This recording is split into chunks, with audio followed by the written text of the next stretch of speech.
Told y'all. Bad Mike told you. Time and time again.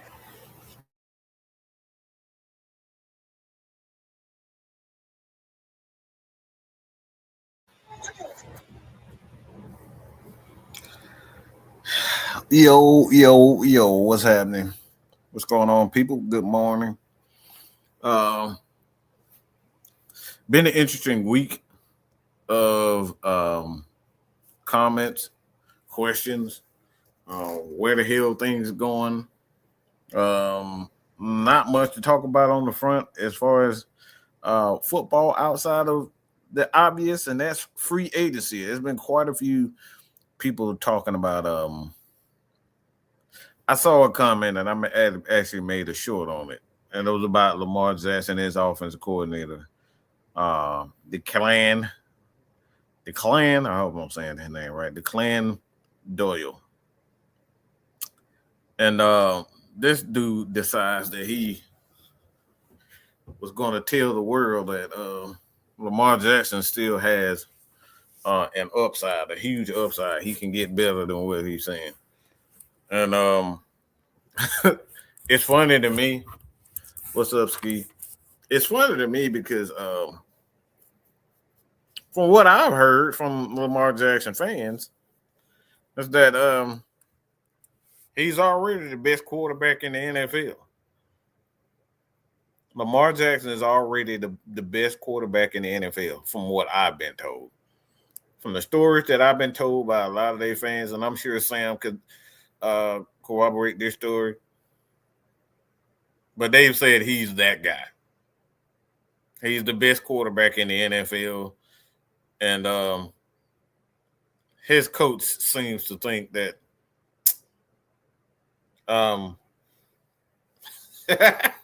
that he could get better.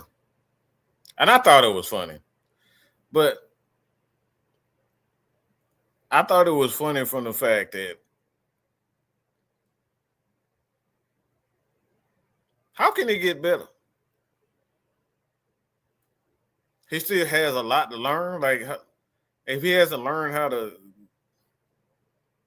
protect himself, if he hasn't learned as a quarterback, you can't keep taking the hits that he take because he's running and running and running. If he hasn't learned that, I mean, I want to know what more can you do? You fire a guy that's been one of your best offensive coordinators. I mean, Monk can end up getting a job in Cleveland. I can't remember if he walked, but I believe it was fired. I could be wrong by that. But Todd Monken is in Cleveland now, and he's their guy. And obviously, he's gonna either coach Shadua Sanders or Deshaun Watson, Dylan Gabriel. We still don't know what that's going to look like, but I just think that's funny when you look at this guy when he's talking about Lamar Jackson is he could get better. The sky's the limit for him. And like I said, look, I hope he gets better as a quarterback because all that running around not going to save your career. You've already seen him suffering from injury. So maybe they're going to take a different approach to Lamar Jackson this year, have him run less, because I think that's what's actually hurting him running too damn much. And I think it's going to change the dynamic of the offensive line, in my opinion, because if he's not going to run as much, now those guys are going to have to, like I said, they're going to have to totally change their game as offensive line. So it's going to be interesting with Todd Monken not being there, John Harbaugh not being there, obviously. But it's going to be interesting to see what happens, what they're going to do with Lamar. There's only so many times you can keep handling the ball to Derrick Henry 30, 40 times a game. So can he get better? I don't think so, but I'm not going to as bad as I personally believe that he's been at reading defenses, because I don't think he reads defenses. I think he runs and runs and runs. And then, he finds a wide open guy. They run the same concepts over and over again. Now, he's very good with those concepts, Lamar is. But I don't think he can get better as a quarterback. I think he can get better as a quarterback, but I don't think he's going to get better. I just don't believe that. But that's not the topic at hand. The topic at hand is what you guys see on the screen. Jermaine, what's going on? Ski, what's going on? But this is the comment that I want to talk about right here. Not going to be a particularly long because I got a video coming out about 11:30. So you guys, if y'all got some questions in there, y'all can start leaving those questions right now as we speak, so I can save that for that segment. But all right, let's go Jay Oros or Jay. So it says, from what I've seen in games, I'm able to watch Michael Penix Jr. had a great working relationship with Drake, but with Kyle was just okay. Seems like one missed target or drop and passes were going either to Drake or Bijan next few possessions. I'm just not sure if it was Michael Penix thing or Zac Robinson. I think this was a great question. Because I've talked about this.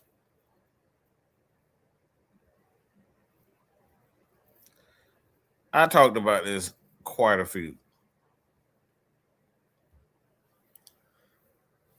And the answer is really clear. The answer is clear. We really shouldn't be. But since you asked the question, I'm going to give you the answer.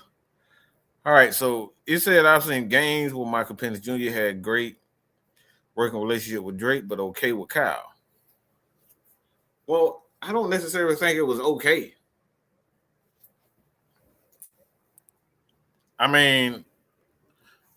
One thing I say about Drake is that Drake is a terrific receiver, but when you talk about getting separation, he's not one of the best wide receivers at getting separation consistently. But I don't think that really matters with Drake, to be honest, because Drake is such a good physical receiver.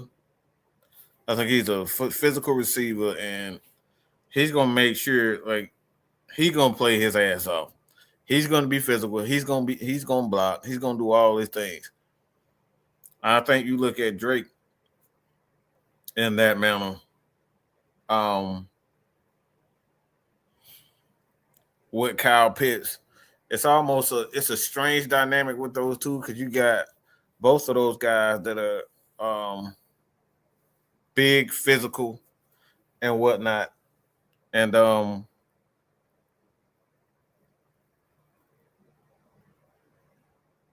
big physical receivers. They kind of have the same skill set, if you will.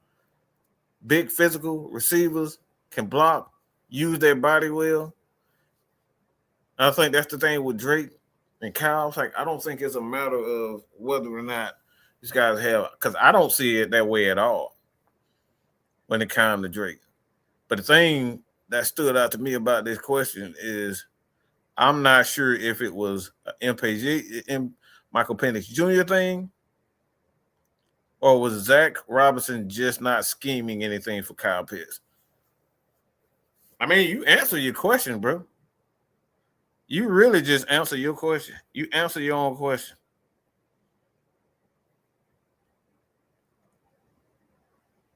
And hold on. Let me highlight this real quick because I want to talk about this too.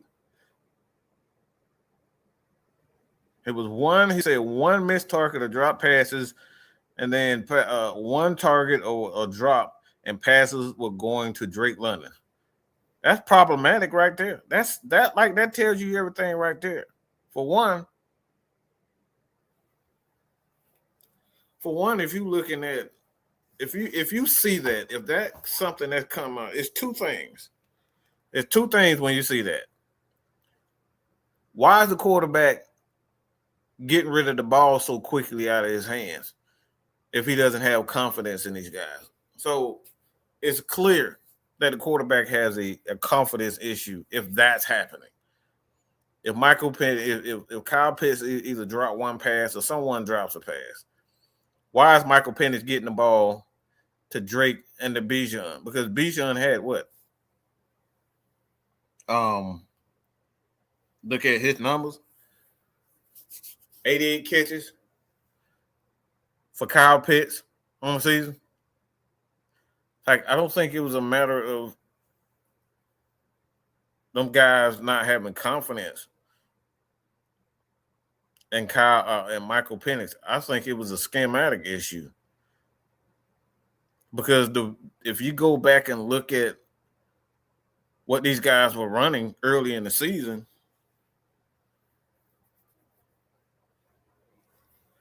they weren't running a lot of dig routes with Michael Penix. They weren't running the same routes. They were not running crossing routes. They weren't running drag routes across the middle with Kyle Pitts.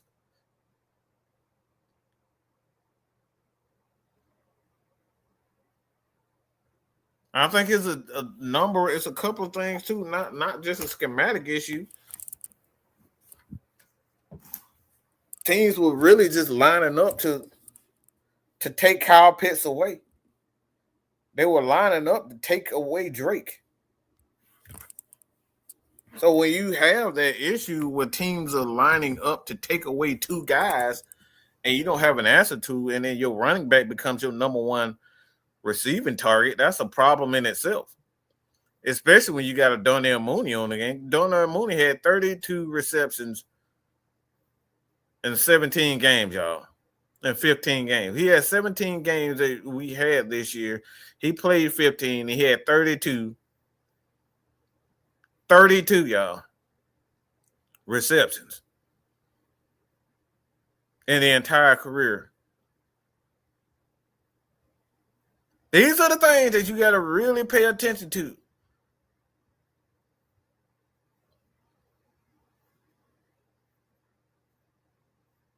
Do you really believe that it's a confidence issue with Michael Penix Jr.?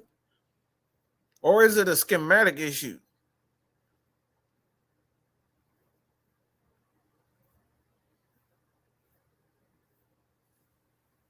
I'm just saying. A lot of the things speak for itself when you look at the numbers. It speaks for itself when you really look at the numbers and analyze this Atlanta Falcons team. Like, my thing is, it's right there before us.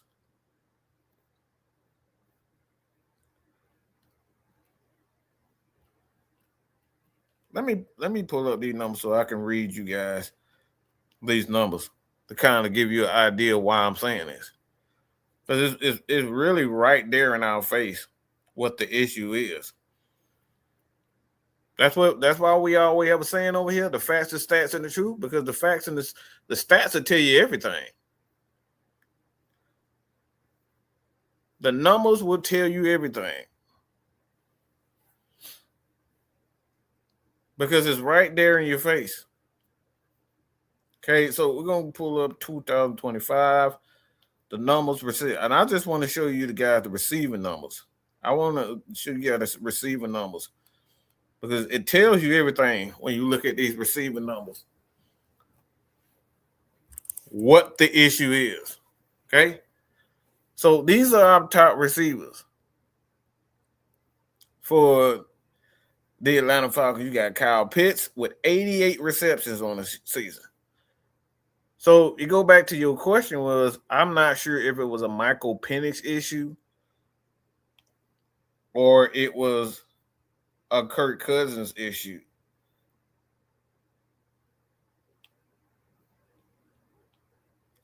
Or a Michael Penix issue. He had 88 receptions on the year.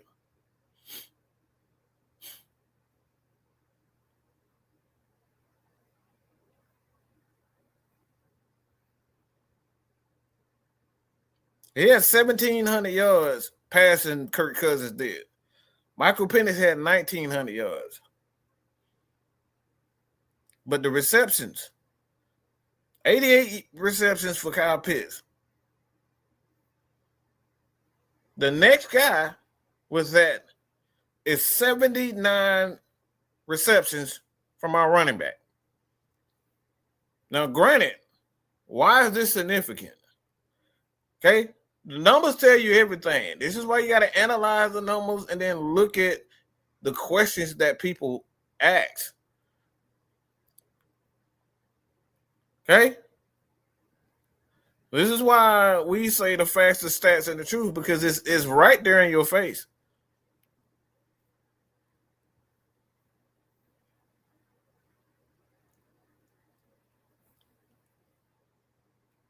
The stats tell you everything.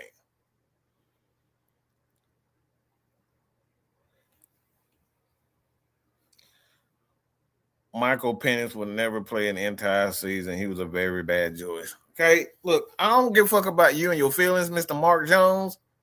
Okay? Tell me why. Stop, like, all you stupid motherfucker coming here with that dumb ass, like your opinionated shit. Shut the fuck up with that dumb shit. How many quarterbacks have played had injuries this year, y'all? How many starting quarterbacks have we seen this year that have not played the entire season? See, this is why you get called stupid motherfuckers. Because y'all come in here with your fucking feelings and then y'all don't even analyze every other team in the NFL. You just categorize and throw guys into a box and say, yeah, he will never do this. Well, guess what? Guess what? A lot of quarterbacks haven't played the entire season this past season. Patrick Mahomes, Lamar Jackson. You got Josh Allen for the most part. Like that, like they pretty much, I mean, Josh Allen, he had one of those games here and there, but like he plays hurt. I mean, Jalen Hurts, he plays hurt. There's been games where he went out. We saw Brock Purdy. Like I could just keep going on and on and on where guys have missed a lot of games due to injuries. But I mean, Joe Burrow is another one of those guys. Drip. Sorry about that. But we put that onus. We put it all on Michael Penix because we want to care about the shit that we want to care about.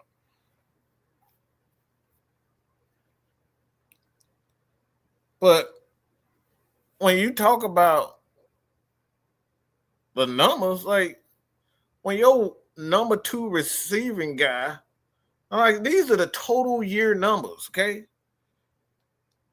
These are the total season numbers.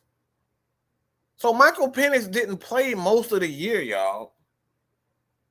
Okay? Keep in mind when I read this off, Michael Penix didn't play a good 6-7 games of this year.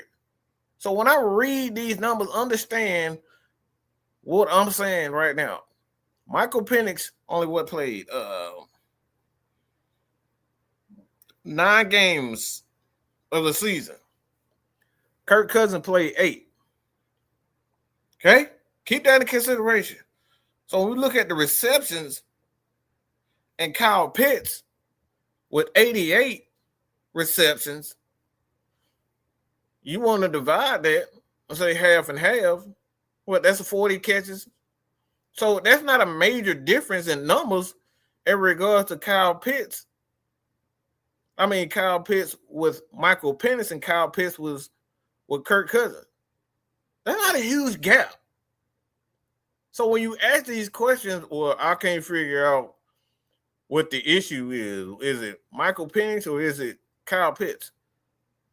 The number didn't necessarily change with Kyle Pitts when he had Kirk Cousins and Michael Penix. He was still catching passes. He was still putting up the numbers. But Zac Robinson having 79 receptions, 800 yards. And this is with Michael Penix and with Kurt.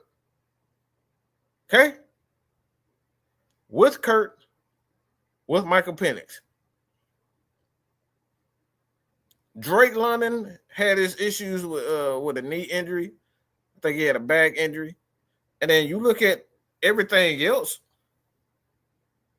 This is where it gets interesting. This is a problem.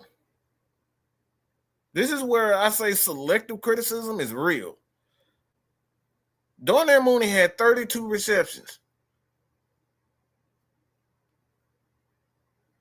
The next wide receiver to him had 18. And the next one after David Seals had 7. But we're asking whether or not Kyle Pitts and Michael Penix had a chemistry issue. Let me say this again, okay? Because I don't think you guys have understood what I said, so let me say this again. Darnell Mooney had 32 receptions on the year.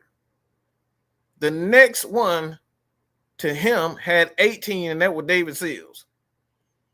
The next one behind David Seals is Dylan Drummond, who had 7 catches on the season.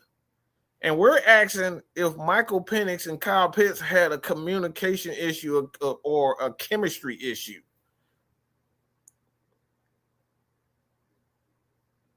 Let me read this. Let me say this again, because y'all throw some red and black. If you understand where I'm going with this, okay? Well, if you understand where I'm going with this,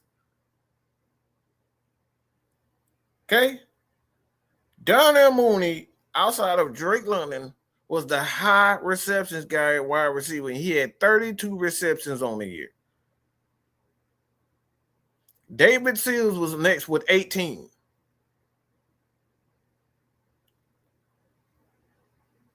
Dylan Drummond had 7. Casey Washington had 6. Ray McLeod 6, and Devin Thompson 3.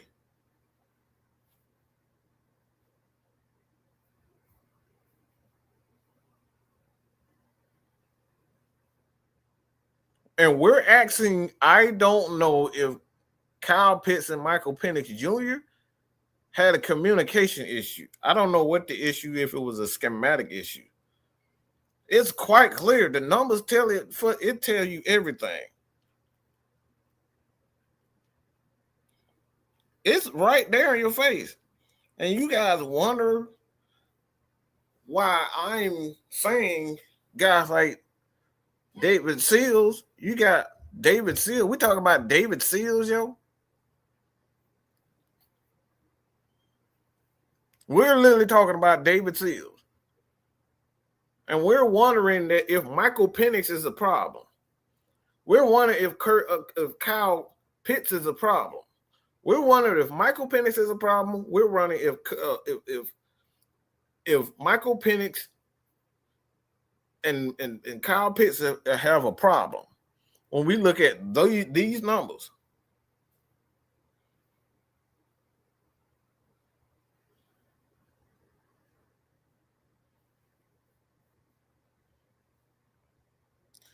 If we don't shore up our receiving targets, then how can we fairly evaluate Michael Penix?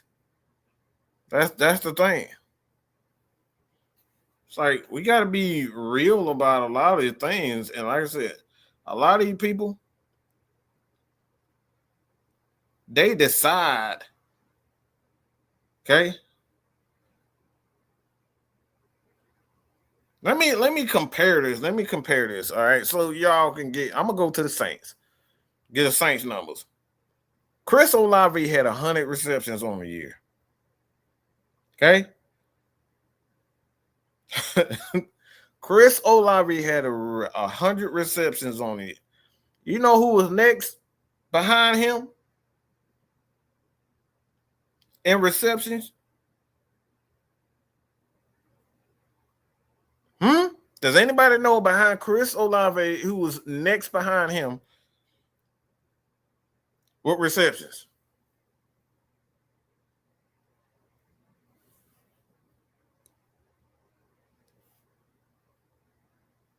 Because now we're going to talk about the problems that we have. We're going to get in a deep dive into what's actually going on. This is the Saints.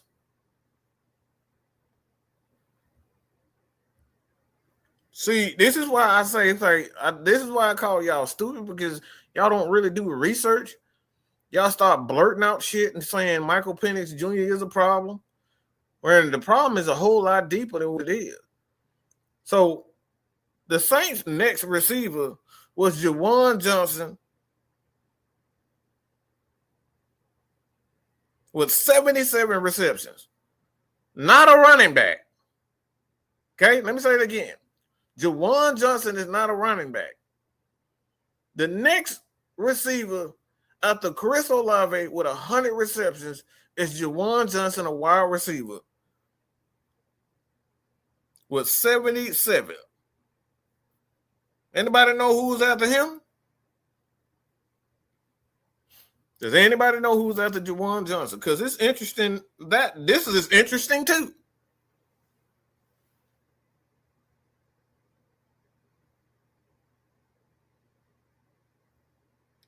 Okay, this is interesting too. See, I'm about to get this, Xavier Littman. I'm about to tear your ass up, so you get ready for it. Okay, go ahead and put. You know how your mama or your dad. You know you about to get your ass whooped.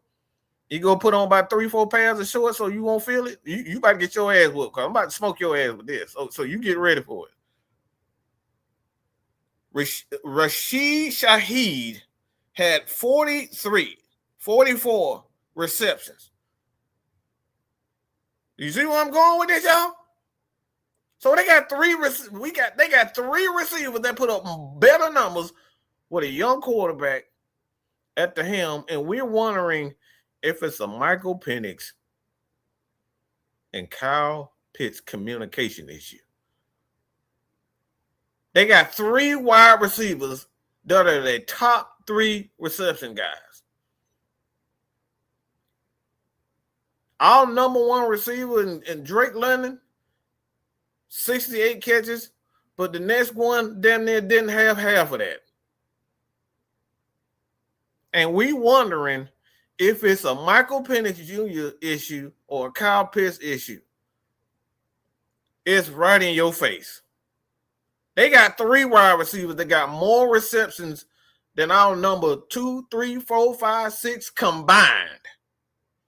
And we're wondering if it's a Michael Penix Jr. issue or a Kyle Pitts issue. Okay? And this is why I say, look, we got to stop this bullshit. Okay? On no way, in no place, in college, in high school, is 18 receptions acceptable. Where in the hell on earth is 18 receptions acceptable? David Sills isn't a bad player, but he can't be the second best. That's an oxymoron in yourself, Xavier. Come on, Zay. You smarter than this, bro. David Sills isn't a bad player, but he can't be the second best option on your... What are you talking about, bro? That don't even make sense what you just said.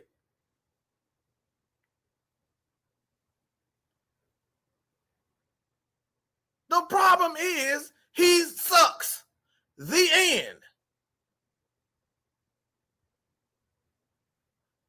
Just because he took a damn screen and he shook somebody one time and got in the end zone, we saying he's not a bad player. Of course he sucks. What fucking universe are you guys in to say that 18 receptions and damn near 18 games is acceptable? Where the fuck are you guys? Where the hell are your head at? Where the hell are you guys? What are you saying? Are you fucking kidding me? 18 receptions is now acceptable.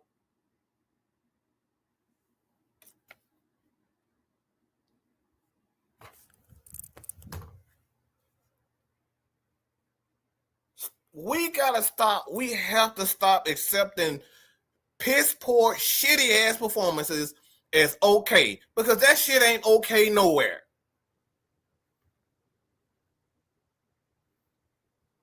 The fuck is 18 receptions? When the fuck has that been acceptable?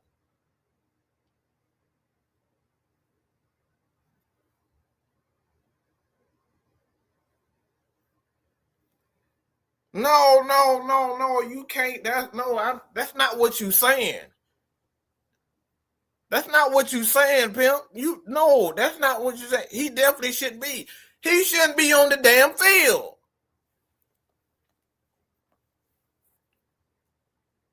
He's ass. Period. It ain't no he's okay. That dude is pure ass.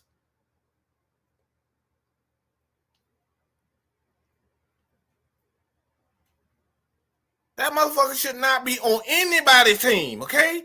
But we got him as our third, fourth guy. He shouldn't even be on the damn field. You're not gonna make me or anybody else look at pure shit and say it's fucking SpaghettiOs, goddammit, okay? If I'm the last motherfucker on earth, it ain't in every food, animal, plant is burnt to the motherfucking ground, and all I had to eat was shit, I still wouldn't touch that shit. I wouldn't fuck with him at all. I would rather drink my own piss than have this motherfucker on the field. 18 receptions in damn near 17, 18 games ain't acceptable no goddamn where. But soon we saw a motherfucker catch a wide open touchdown. He skipped to Malou on the screenplay and he get touchdowns. Now we saying, man, he ain't bad. Of course he trash.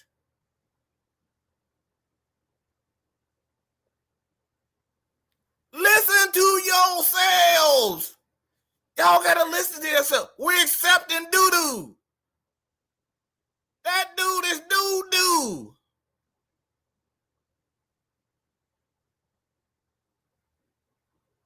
This is what Raheem did to us. He did it to us fans.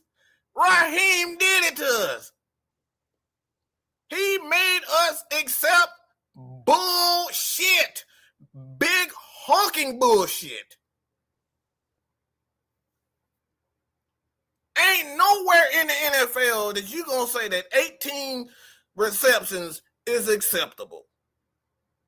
For a guy that done played damn near, he was literally the only motherfucker on field at times, and he still wouldn't catch a pass. This motherfucker would be on the field just running in and looking at air and chasing butterflies and shit.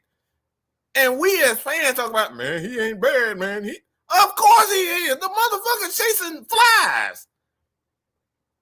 He's chasing ghosts on the field. Ain't nobody worried about him. He by himself majority of the times. And we wondering if the issue is Michael Penix and Kyle Pitts' communication. It ain't. So I hope I'm being very clear. The Saints got 3 wide receivers, and all 3 of them got more receptions than our damn receiving core combined. Our number 2 and number 3. They number 2 and number 3 got more combined than our 3, 4, 5, 6, 7, 8, 9, 10. The Saints number 2 and number 3 wide receivers got more receptions than our 2, 3, 4, 5, 6, and 7 receivers. And we wondering if Michael Penix and Kyle Pitts got a communication issue. I think we got a dumbass issue in the Falcons. We got 2 dumbasses in Raheem Morris and Zac Robinson that are fucking idiots.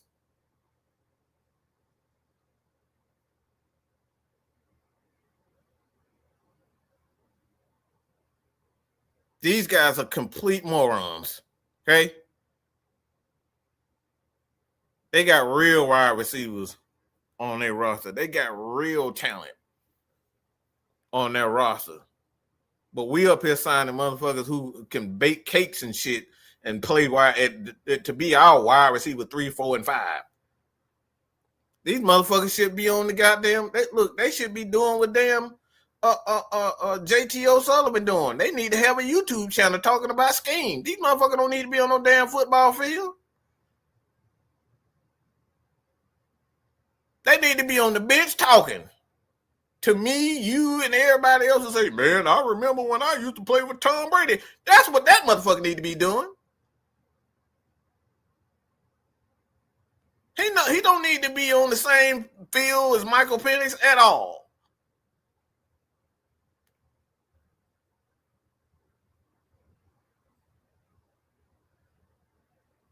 No way in hell that this dude should be on the field with Michael Penix at all. And we wondering why Michael Penix don't want to throw the ball to certain people. Or he's gun shy.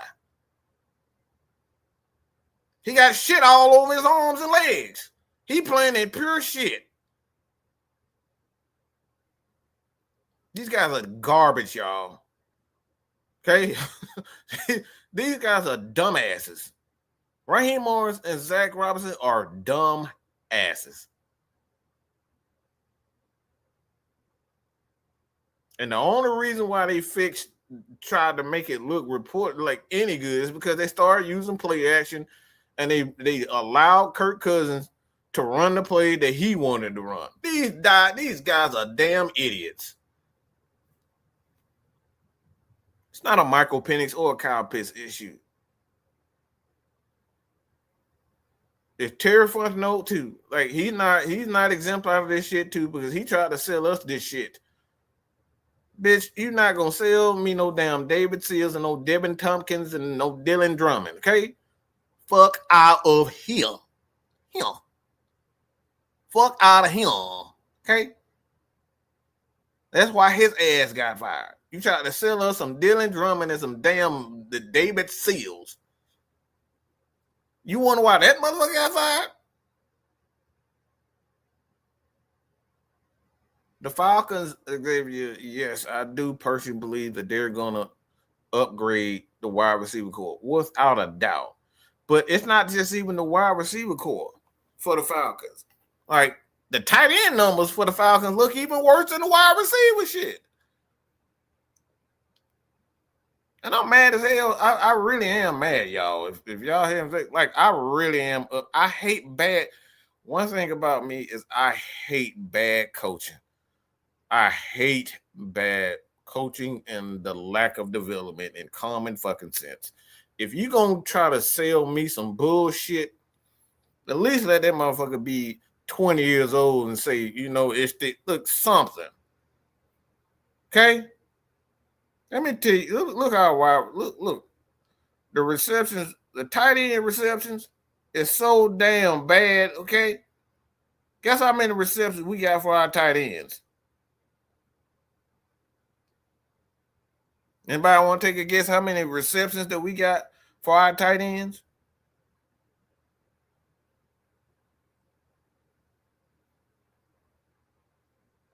Outside of Kyle Pitts, 9.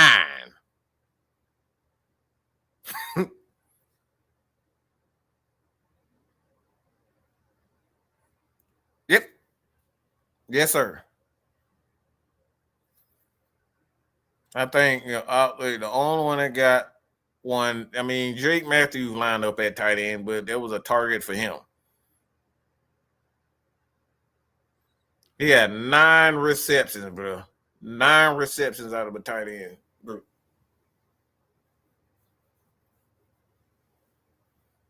These dudes literally tried to sell us. We're going to run the ball and throw it to all the Bijan, the Drake London, the Kyle Pitts, and everybody else don't matter. This is what they tried to sell us, Falcons fans. This is what Zac Robinson and Raheem Morris tried to sell us. that we're not gonna worry about nobody else. We just gonna bring all the best players and just throw all the best players the ball. This is what they sold to us. We just gonna get Bijan Robinson the ball all the time. We're gonna get Drake the ball all the time. We're gonna give Kyle Pitts the ball all the time. We're gonna throw Tyler Algier in there. We're gonna throw Darnell Mooney in there every so often.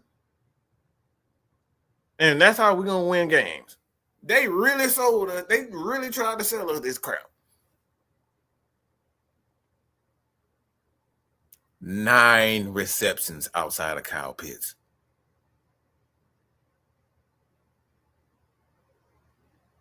The tight end room was just as bad, if not worse. So not only do we have a wide receiver problem, but we got a tight end problem too. And we wonder why we bringing in Matt Ryan. This is the reason why we bring in Matty Ice, man. This is why we got damn near 4 quarterbacks. This is why we got 4 quarterback coaches. Like, we got about 4 or 5 guys in the damn front office and coaching staff that used to be quarterbacks.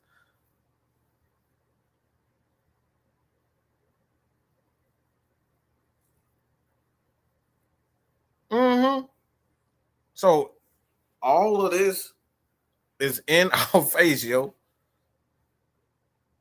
All of this is in our face. So this is why I get so angry. I really get angry when people say Michael Penix just ain't it. He didn't have shit. And we got to stop trying to pretend like Darnell Mooney is a legit number 2. He not. You played 15 games and all you got was the manage to get with 32 receptions, bro. You the number 2 option. Even when Drake was gone, you still didn't get the damn ball. You still couldn't get open. Even when Michael Penix was in the quarterback, this son bitch still couldn't get open. He sucks. He should be a number 3 or number 4, but not a number 2. David Sales should be sitting on somebody's couch, playing with somebody cat and dog. That's what he need to be damn doing. Volunteer for a damn orphanage or something. Because he damn sure don't need to be playing no damn football on the Falcons. We got Quentin Tarantino, whatever the hell his name is. We ain't seen him. Joshua Simon, ain't seen him.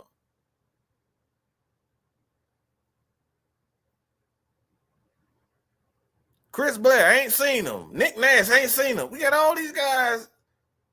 And we're asking, man, I don't know Michael Penix, man. He might not be the real deal. Come on, bro. Come on, bro. It's not Michael Penix and it's not Kyle Pitts. And I hope the Atlanta Falcons do the right thing by re-signing Kyle Pitts, because I really do believe that he's that good. But when you got incompetent front office and coaches, this is what happens. It makes the guys that we deem stars look terrible. We're not helping these guys at all.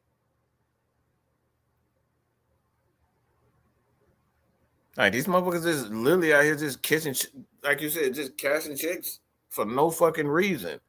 Motherfucker, I can stand on the field and pretend like I'm blocking. Shit, I'm good at that, pretending blocking.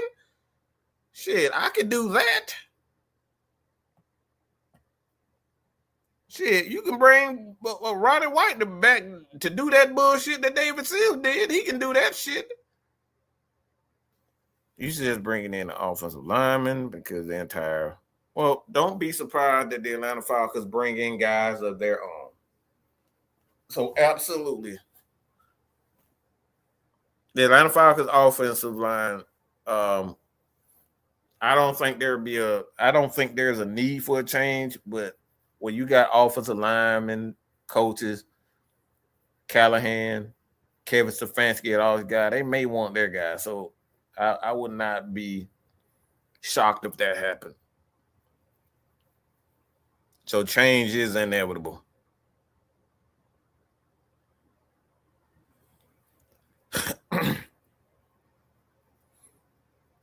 Most of the contracts are incentive based. It's just the guys that outside of those 2 years with that guaranteed money. This is why I don't like giving a lot of guaranteed money, because a lot of players just stop giving a fuck. You know what I'm saying? Just be honest. Once they get their guaranteed money, they just stop playing. They've already got they guaranteed money, and they don't have to work as hard.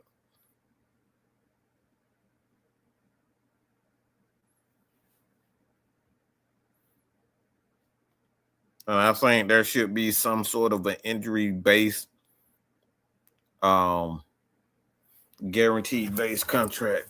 So if guys end up getting hurt, it goes back to the team for X amount. So I do believe that it should be more so like that. So I agree to a certain extent.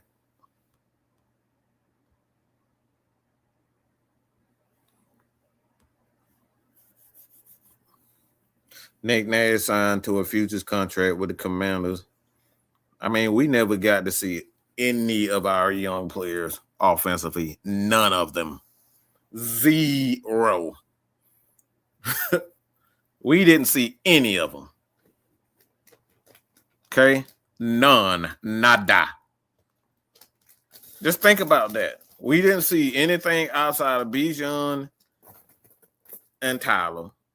We didn't see anything outside of Drake, Darnell Mooney consistently at all. We didn't see anybody or anything offensively. We saw offensive linemen more than we saw a lot of our wide receivers. We didn't see any hope at tight end. We didn't see any of that. And then this is why I get so upset. People say stuff like, well, I wonder if the problem is Michael Penix or Kyle Pitts. We didn't see no hope out of anything. We had no hope offensively.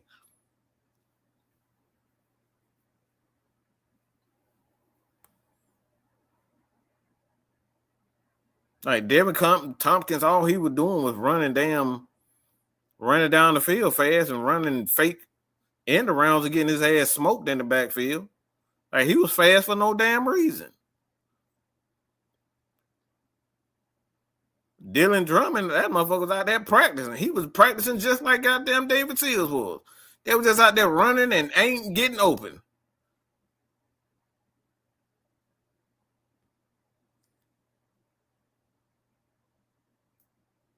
And we asking questions like, if Michael Penix is the problem. No, this coaching staff was the problem. That front office was the problem. That's why a lot of those guys, the scouts, the Kyle Smiths of the world, all those guys, that's why all those guys are done.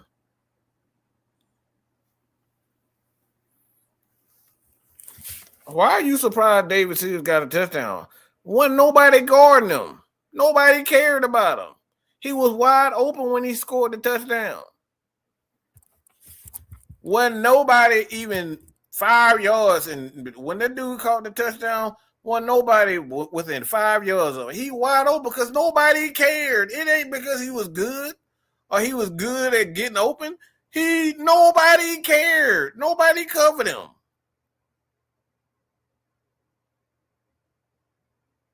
Nobody cared about the David Seals. Nobody. And because, oh man, that white boy got some feet. No, he sucks. Nobody cared.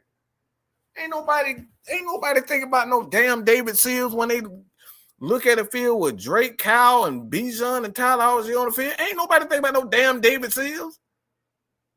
That's why he wide open. That's why he caught the touchdown. Nobody gave a damn.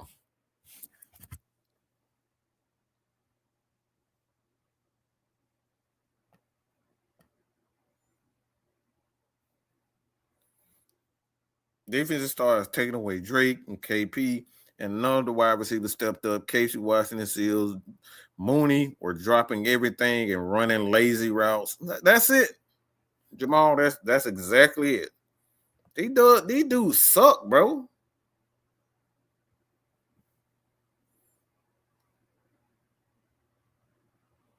That man 30 years old. Like, this motherfucker 30 years old talking about he's a young upcomer. Huh? How you 30 years old and you up and coming? Motherfucker, you 30. You had 6 years to damn do something.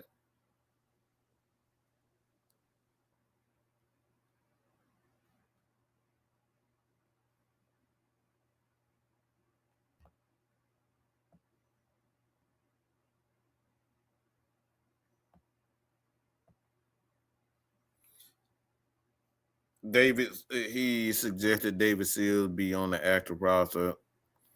Nah, I don't think that's true. I think they had an idea of what type of receiver that they wanted and players that they wanted on team.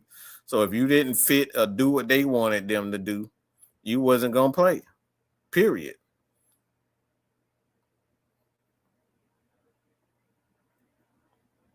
Not to say that Kirk, like, because the thing is, the reason why I'm saying this, Kirk Cousins wasn't even throwing to David Seals. Okay? It's not true. Kirk didn't give no damn about no damn David Seals, because if he did, he would have threw the ball to him more. That didn't even happen. He just fucking sucks. Like, we gotta stop like believing the bullshit that be allegedly rumors. And I heard something similar, but that's not even true. That's bullshit. That's somebody trying to cap for David Seals to try to make Raheem look a whole lot better than what he is. That motherfucker is trash.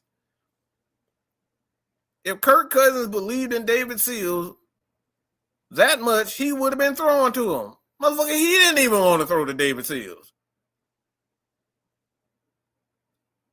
When he did, he dropped him.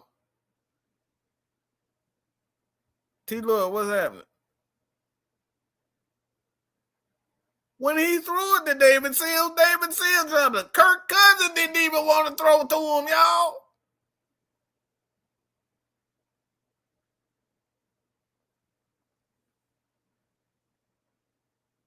It's not true whatsoever. So at the end of the day, we got to stop putting, until we get better receivers, tight end room, and now we got to possibly look for another backup back.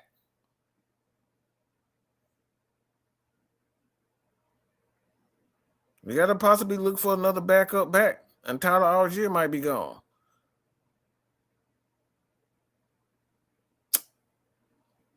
Kyle Pitts could be gone. Bro, we got problems. Okay? We got problems. If you want to rely on an old ass 32-year-old receiver, okay, and David Seals and say, man, he ain't that bad. Yes, the fuck he is. I can get a young rookie wide receiver, undrafted free agent to do better than that bullshit that I saw for 15, 16 games in a year. No, sirree, Bob. I'd rather draft somebody or get a young, undrafted free agent than bring that thumb bitch back. Are you kidding me? Nah, I'm good. Like, you're not gonna sell me some shit and tell me it's sugar. Ain't no nope. 18 catches in a year ain't acceptable on nobody starting. You got 500 snaps and you only catch the ball 18 times. F-U-C-K, out of here. Okay? Out of here with that nonsense. There's no way you can try to convince me that that's adequate. That's even average. That is trash.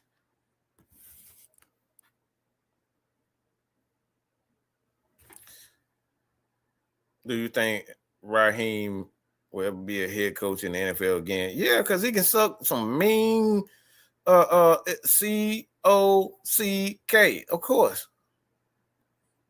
I don't think he's qualified, but he can suck some mean, you know what? Boy, that like Tiana Trump. You talk about Tiana Trump, that Tiana Trump Jr. So I believe that Raheem is gonna suck some mean stuff.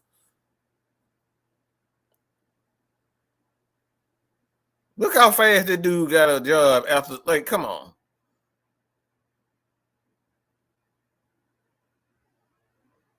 Why you think he's so like? This dude don't care about nobody because he know he can go and suck off the Shanahans, suck them off, go over there and look good for half a year, and then go and throw his name back in the head coaching.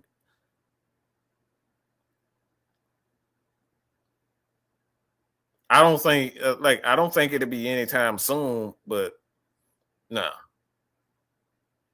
I don't think he should be a head coach. I just don't think he's good. I don't think he's smart. I don't think he's any of that.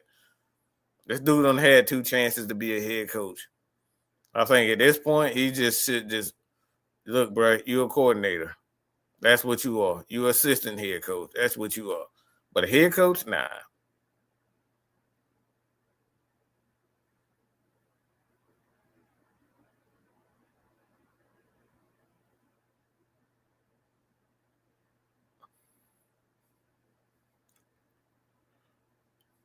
Maybe somebody who just needs somebody in there just for a year to fill a gap. Probably he'll get something like that. But Raheem is a Raheem, man. I just don't think he's good. I don't see why any organization would want. I don't know why anybody would want Raheem because all he gonna do is step in the goddamn sideline and look at the fucking screen and not do nothing, call timeouts for everybody else except for his own team.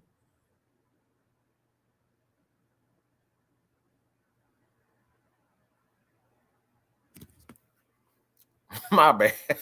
My bad, T Lord. I'm sorry, man.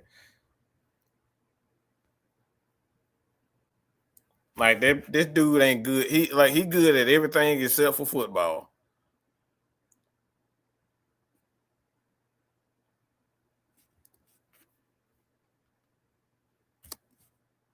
Like ain't nobody gonna convince me that Raheem is actually good. Like good at fucking what? We done seen it. Shit.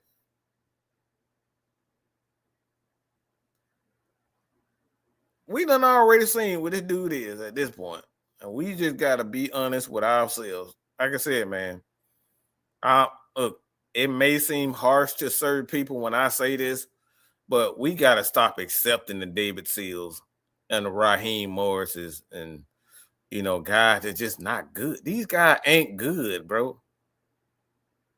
And you wondering why the Seattle Seahawks they always got their hand in the picture, even with different personnel. These guys are always in the mix of things. They're always in the mix of things. Why? Because they understand talent and they understand coaching is what's going to get you there. Seattle got the best coaches. They got the best players. That's it. The end. And we got to stop fucking fooling ourselves and thinking trash can motherfuckers like Felipe Franks and goddamn and Dylan Drummond and goddamn David Seals is going to help us improve. It's not. That bullshit is not going to happen. Motherfuckers like goddamn like some Zac Robinson who's never done anything. A Raheem who's never done anything. They're going to magically give us that pill and we're going to be good. No, we ain't.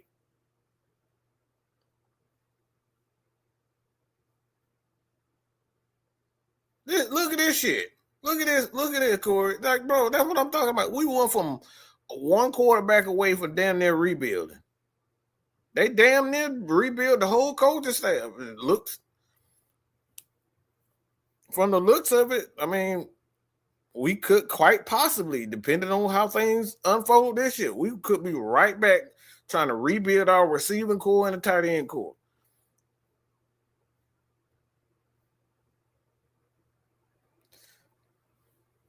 Man, Zac Robinson, look, that's like the Tampa Bay Buccaneers, they think they got somebody there. It's like, it's going to be like, look, they're not, Zac Robinson just not good, bro. I'm just simple as that. He's just not good at all. All he's there is to call plays to get the ball into they star players' hands. He don't know nothing about adjusting in games and all that type of stuff. But I'm gonna put an end to it. We'll be back tonight on 6-Man K Styles, 6MK Live for the Chronicles. Might have some ideas if y'all don't have we don't if y'all have some ideas we want to talk about, throw it in there in the comment section after we done. But I think, yeah, Corey, I think Todd Bowles will probably be fired sooner rather than later. And Zac Robinson, they just at this point, they just desperate to get anybody to come in there. They got some good players in Tampa, but I think they desperate.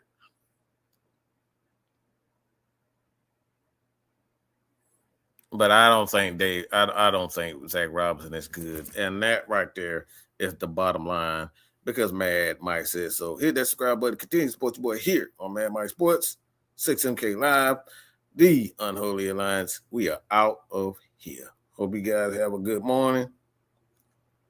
Be safe out there. Peace. We out. Put your eyes back in your head. I got like flavors. What means Pry their eyes open and force them to see the truth. We will skin the sheep and sacrifice the weak. The Unholy Alliance has arrived.